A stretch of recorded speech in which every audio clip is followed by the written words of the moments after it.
এই মুহূর্তে সবচেয়ে বড় খবর, হিন্দু সনাতন ধর্মের সন্ন্যাসীরা রাস্তায় নামলো বিজেপির বিরুদ্ধে। এই মুহূর্তে সবচেয়ে বড় ব্রেকিং নিউজ, বিজেপির বিরুদ্ধে রাস্তায় নামলো হিন্দু সন্ন্যাসীরা। আজ দুপুরে পশ্চিমবঙ্গের তারাপীঠ মন্দিরের পাশে রেলিনের বেহাল অবস্থায় নিয়ে পশ্চিমবঙ্গের মমতা ব্যানার্জি সরকার কাজ চালু করেছে। সেই সরকারি কাজে বাধা দিতে আসে বিজেপি নেতারা।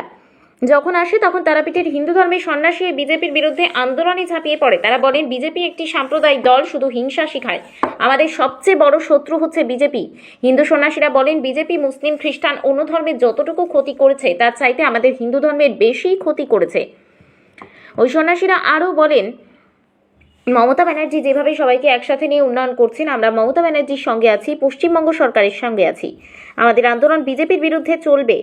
বিজেপি মানেই উন্নয়নের বিপক্ষে। সরকারি কাজে বাধা দিতে এসেছিল বিজেপি। তারাপীঠের সাধু সন্ত মহন্তরা আন্দোলনে ঝাঁপিয়ে পড়ে বিজেপির বিরুদ্ধে।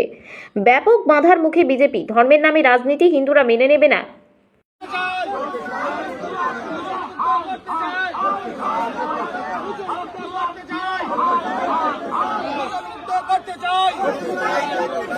দূষণ মুক্ত করতে চাই, দূষণ মুক্ত করতে চাই, দূষণ মুক্ত করতে চাই, দূষণ মুক্ত করতে। আমার নাম সমীরনাথ অগরী। এই বিজেপির ষড়যন্ত্র হচ্ছে, আমাদের যেটা গ্রিন বেঞ্চ থেকে পারমিশন দিয়েছে দূষণমুক্ত নালা ও জল পরিষ্কার করার, সেইটাকে আটকানো হচ্ছে।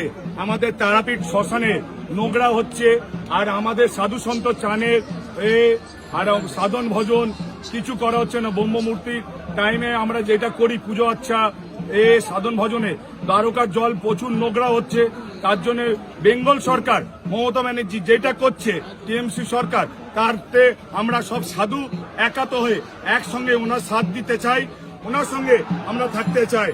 তার জন্য দূষণ মুক্ত করতে চাই, করতে চাই। 30 বছর নোংরা জল, বিগত 30 বছরের বেশি হবে আমাদের জন্ম আগের সমস্ত থেকে জল এই নদী দিয়ে, এই ড্রেন দিয়ে গিয়ে নদীতে পড়ছে, যার মধ্যে প্রচুর নোংরা।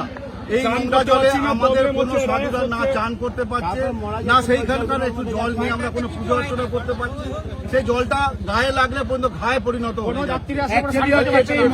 বর্তমান সরকার মমতা ব্যানার্জি যেটা করেছে, এটাকে আমরা সমস্ত সাধু এক হয়ে আমরাকে সমর্থন করছি।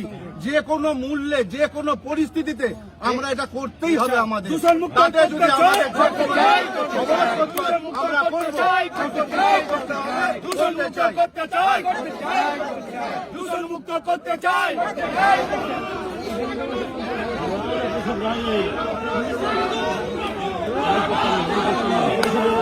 বিরোধ করছে আমাদের